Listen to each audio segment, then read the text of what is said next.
Hi friends, this is Rekha and कैसे हैं आप सब। आई होप कि सब बढ़िया होंगे और सभी लोग अपने अपने कामों में और जो स्टूडेंट हैं वो अपने अपने स्टडी में बिज़ी होंगे। और मैं भी, मेरा भी शेड्यूल कुछ ऐसा ही चल रहा है और बीच बीच में डिस्टर्ब भी हो जाती हूँ। कभी कभार कोई गेस्ट वगैरह आ जाते हैं तो ये सब चल रहा है। आज है ना, डिनर बनाते वक्त मैं सोच रही हूँ कि अभी 7 बज रहे हैं एंड फटाफट से थोड़ा सा बनाना पड़ता है। हम 3 लोग ही हैं तो मैं फटाफट से बना के किचन विचन साफ़ करके मुझे अच्छे से पढ़ने के लिए टाइम मिल जाएगा, क्योंकि मेरे हस्बैंड है ना लेट आते हैं 9:30-10 बजे तक एंड मेरा बेटा भी 8 बजे के समथिंग सो जाता है। फिर डिनर बनाने के बाद में पता चला कि मेरे बेटे के भी मंथली टेस्ट चल रहे हैं और उसको भी मैंने लर्न करने के लिए दे रखा। ये है संडे की क्लिप नाइट की एंड मंडे को उसका टेस्ट है। तो फिर उसने बोला कि मम्मा आपने तो मेरे से पूछा ही नहीं। और पहले पता मेरे साथ एक बार ऐसा हुआ था कि मैं बाबू को बोल दी कि आप लर्न कर लेना, मैं पूछूंगी, और फिर मैंने पूछा ही नहीं। तो फिर अगले दिन फिर मैंने जब बोला इसको आप लर्न कर लेना, मैं पूछूंगी ऐसे, तो उसने ना पहले दिन वाला भी लर्न ही नहीं किया था और दूसरे दिन तो मतलब ऐसे पेपर बिगाड़ के आ गया था अपनी छोटी सी गलती की वजह से। या फिर अपन ऐसे सोचते कि यार अपना टाइम वेस्ट हो रहा है, बच्चे पे कौन ध्यान दे करे, वो उसने कर लिया होगा। कभी इतना बड़ा तो है नहीं कि वो इतना ज़्यादा मतलब खुद से कर पाए। या हाँ, ऐसे तो झूठ बोल देते हैं बच्चे छोटे छोटे। तो अब मैं है ना, अब जब भी मेरे को जैसे भी टाइम मिलता है, खाना बनाते टाइम या उसको गोद में सुला रही हूँ या फिर हम मजाक मस्ती करते टाइम, मैं उसको याद करने के लिए देती हूँ। वो चीज़ पूछती जरूर हूँ। अगर नहीं पूछती, अगर एक बार नहीं पूछा तो दूसरी बार में वो याद ही नहीं करेगा, क्योंकि उसको पता है कि मम्मा खाली बोली थी, अब पूछेगी तो है ही नहीं। तो कुछ कुछ चीज़ें वैसे उसने काफ़ी कुछ ये याद कर लिया था और कुछ कुछ चीज़ें मिस हो रही थी। तो मैंने कहा एक बार और रिवाइज कर लो। एक एक चैप्टर का ही टेस्ट चल रहे हैं तो मैंने कहा कर लो, और वैसे मेरा बेटा कर लेता है। तो मैं यहाँ पे उस पे गुस्सा हो रही, तो वो थोड़ा सा डर भी जाता है कि मम्मा मारेगी करेगी ऐसे करके वो मेरी तरफ ही घूर घूर के देख रहा है। तो बस अभी इसको मैं लर्न करने के लिए दे दूंगी और फिर मैं भी लेके बैठ जाऊंगी, क्योंकि मैंने कहा आप रिवाइज करो एक बार, इतनी देर मैं भी पढ़ लूँ। और यहाँ पे मैं पढ़ रही हूँ साइकोलॉजी।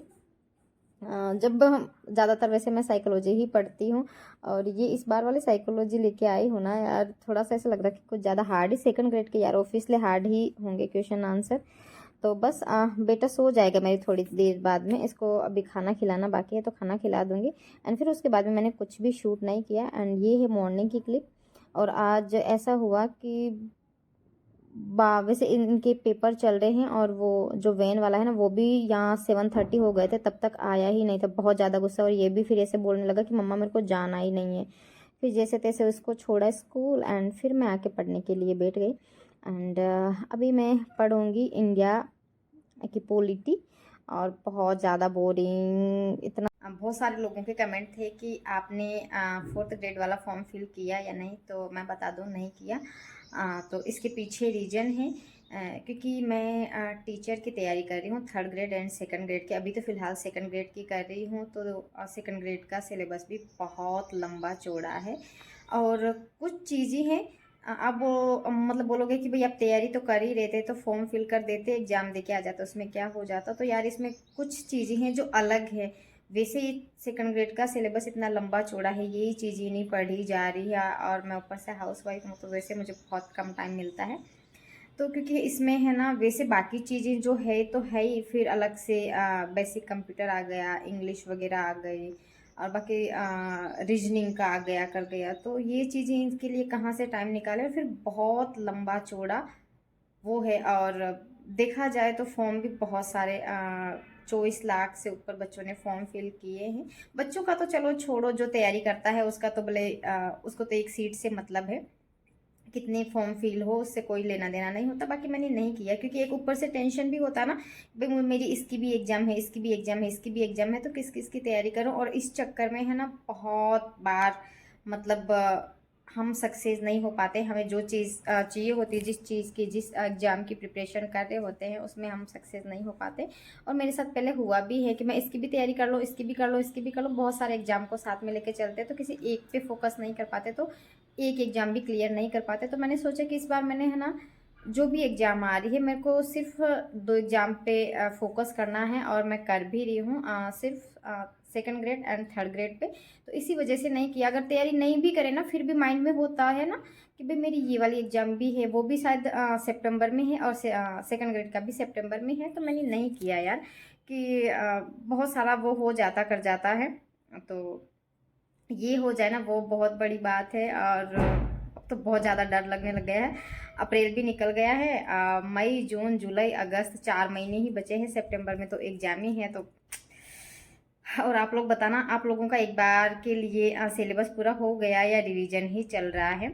शायद हाँ, वो इसके लिए तो आपको जवाब मिल गया होगा कि मैंने फॉर्म फिल नहीं किया है, क्योंकि उसके पीछे बहुत सारा कारण है और नहीं करना, चलो छोड़ो। और आप लोगों ने किया हो तो बहुत अच्छी बात है, नहीं किया हो तो भी बहुत अच्छी बात है। और आपका जो मेन गोल है उसको लेके चलिए, करिए और उस पर फोकस करिए। और इसमें तो 10th पास वाले तो 10th पास के बहुत, 10th पास से लगाकर पीएचडी वाले सबने फॉर्म फिल किया है, तो आप सोच सकते हैं। और चलो बाकी की बात छोड़ो, इसकी बात करते हैं सेकंड ग्रेड के किस किस का सिलेबस एक बार के लिए हो गया, अब रिवीजन चल रहा है या फिर दोबारा से रिवीजन कर रहे हैं। मेरा तो यार कुछ कुछ चीज़ें हैं, कुछ टॉपिक हैं जो एक बार भी अभी क्लियर नहीं हुए हैं। मैं कोशिश कर रही हूँ। ऐसे सोचते हो ना कि अब कोई गेस्ट वगैरह, मैं किसी को बुलाते करते तो नहीं यार, गेस्ट आ ही जाते हैं तो फिर उसमें बहुत ज़्यादा डिस्टर्ब हो जाती हूँ मैं। तो अब सोच रही हूँ कोई ना ही आए तो बेटर है। अगर वीडियो देखे करे तो क्या सोचेंगे कि हाँ ऐसे बोल रही, पर यार क्या ही करो, क्योंकि एक तो बच्चा रह गया, अब बच्चे की एग्जाम और चल रही है, तो उसमें मैं बहुत ज़्यादा डिस्टर्ब हो जाती हूँ। क्योंकि अगर मैं बच्चे पे ध्यान नहीं दूँ तो यार उसका भी फ्यूचर है, अभी छोटा है तो वो अकेला नहीं करता है। वो ऐसे सोचता है कि मम्मा लेके बैठेगी ना तभी पढ़ूंगा, और मम्मा चुपचाप बैठी रहे तब जाके, तो वो बात भी है। तो बस कर रहे हैं। और चलो मैं काम कर लेती हूँ, कुछ काम है फटाफट से। कूलर में भी पानी डाल दिया है, थोड़ा सा आधा है बट चलो चल जाएगा, दिन में तो इतना ही चलाते हैं। तो आज के लिए बस इतना ही, मिलते हैं नेक्स्ट वीडियो में एक नए टॉपिक के साथ में। तब तक के लिए bye bye and take care. बहुत सारा ध्यान रखें अपना, खूब सारा पानी पिए क्योंकि गर्मी बहुत ज़्यादा पड़ रही है। सो चलो